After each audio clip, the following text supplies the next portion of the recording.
To finish off the week of Wes Craven reviews, I'm going back to the first horror movie I ever watched. Get ready. Oh my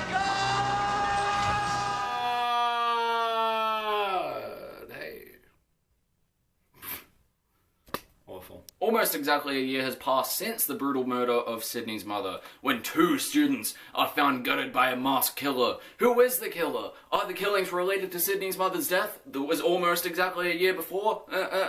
What can we do?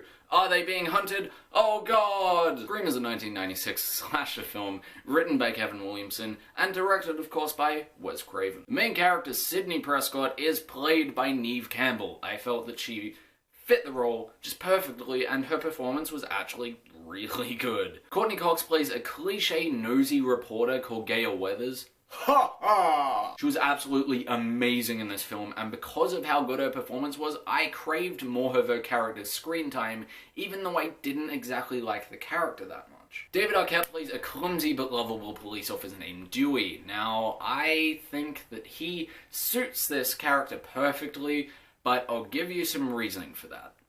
Before David Arquette was actually cast for this role, the character was completely different. Like, Dewey was this whole masculine, muscly ladies' man, but after they chose him, they kind of completely rewrote the character to suit him because, well, not judging him, but I don't think that he could play that. It would be funny to see because he's just not that sort of guy. Matthew Lillard, yes, I know, the guy that plays Shaggy in the live-action Scooby-Doo movies. Please don't remind me of them, they haunt my nightmares. He plays a guy named Stuart. Stuart is the sort of person that goes to parties instead of staying on his own and absolutely loves horror movies. Yay! Whenever he's on the screen, he's actually pretty good. I enjoy how much this movie makes fun of itself and other horror movies. I mean, it makes fun of the Nightmare on Elm Street sequels in the first 5 minutes. Nightmare on Elm Street. Is that the one where the guy had knives for fingers? Yeah, Freddy Krueger. Freddy, that's right. I like that movie. It was scary. Wow, the first one was, but the rest sucked. Oh, sick burn, Drew Drarry-Bore. There's actually a small cameo from Wes Craven himself, where he plays a janitor named Fred. Damn little shits. What'd you call me? Huh? Not your friend.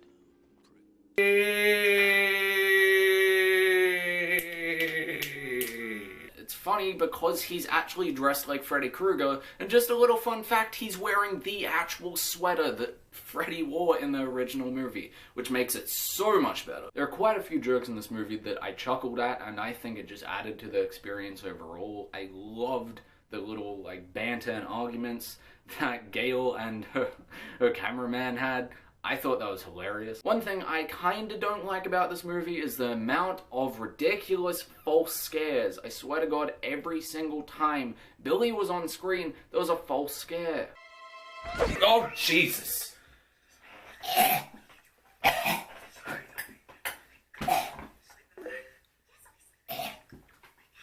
Jesus Christ. I felt like I was gonna wake up with him, like, in my bed or something, just giving me a stare with his Johnny Depp looks and his dead eyes.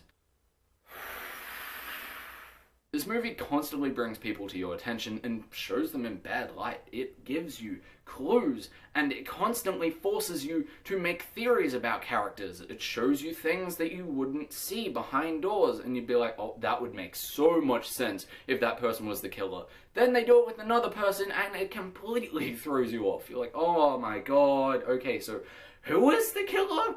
Is it the principal? Is it the many people that are obsessed with horror movies? Is it her? Is it me? Oh my god. Everybody's a suspect. See, the police are always off track with this shit. If they'd watch Prom Night, they'd save time. There's a formula to it. A very simple formula. Everybody's a suspect.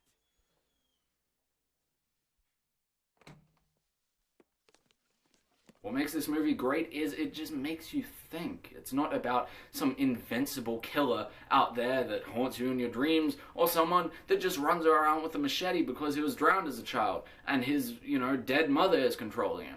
No, it's not like that. It could happen in real life, and that's the terrifying thing about this film. It makes you think, man. Like, it could happen.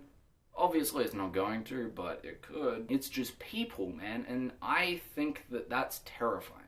Even though Scream was made less than 20 years ago, I still consider it a classic, and others do too. It's directed very well. The script is actually really good, there's some cheesy dialogue, which is always a good thing, and it's just great overall. I recommend this movie to anyone that hasn't seen it, or anyone that actually has seen it. I loved rewatching this movie, and I actually enjoyed it more than the first time I watched it. I was surprised at how well it had aged, not because it's old, but the last time I watched it was when I was 9, and when I hadn't seen any sort of horror movie before. Scream gets a big seal of approval from me, and earns itself a 9 out of 10.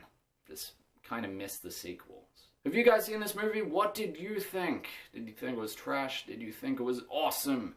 Did you think the sequels were better? No, you didn't. Stop lying. Do you have any ideas for any other movies that you would like to see me review? Anyway, I hope you all have a great day. It is so hot in my room right now because of these lights. It's actually freezing outside. It's 11? It's 11 outside. I'm dying in my room, man. I'm in jeans. I hope you all have a great day, and happy watching.